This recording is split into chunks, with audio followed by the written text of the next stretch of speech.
جمیل ناصری صاحب پوچھ رہے ہیں کہ والدہ بیمار ہیں، شاید وائٹ سیلز نہیں بن رہے ہیں ان کے جسم میں، تو اس کے لیے بھی یہ پریشان ہیں، آپ چاہتے ہیں کہ آپ انہیں کچھ بتائیے کہ ان کی والدہ ٹھیک ہو جائے. جی بہت زبردست اس کے لیے عمل ہے، بہت مجرب ہے. یہاں کتنے لوگوں کو میں نے دیا، کامیاب ہوئے ہیں. ڈاکٹر کے ساتھ جو آپ علاج کر رہی ہیں وہ اپنی جگہ پر ہے. یہ بکرے کی کلیجی لینی ہے، بکرے کی کلیجی لے کے اس کے چھوٹے چھوٹے پیس کر لیں، انگلی کی طرح پیس کر کے اس کو فریج میں رکھ لیں، اور ایک پیس جو ہے اس کے اوپر آپ نے پڑھنا کیا وہ نوٹ کر لیں.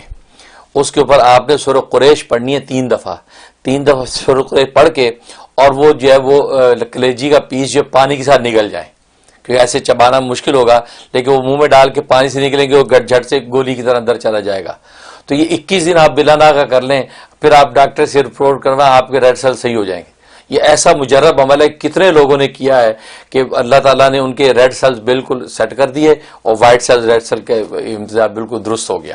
تو اس لیے بہت مجرب ہے، آپ ہی کریں، میں بھی دل سے دعا کرتا ہوں.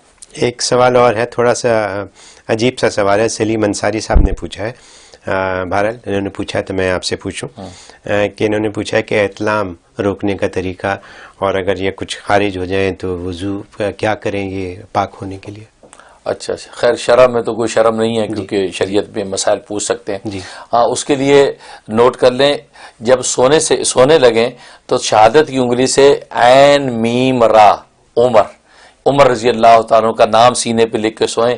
بہت زبردست ہے کہ اللہ تبارک و تعالیٰ، کیونکہ یہ شیطانی اثر سے یہ صورتحال پیش آتی ہے، لیکن آپ عمر لکھ لیا کریں گے تو شیطان کا تصرف نہیں ہوگا، اور آپ احتلام کے سے محفوظ رہیں گے. اور دوسرا جو آپ نے پوچھا کہ مزی خارج ہو جائے تو اس پہ غسل ہے یا وضو ہے، تو مزی خارج ہونے کے نتیجے میں غسل واجب نہیں ہوتا، بلکہ جو ہے اس سے استنجا کر لیں تاکہ نجاست دور ہو جائے، اور وضو کافی ہوتا ہے، اس کے لیے غسل لازم نہیں ہے.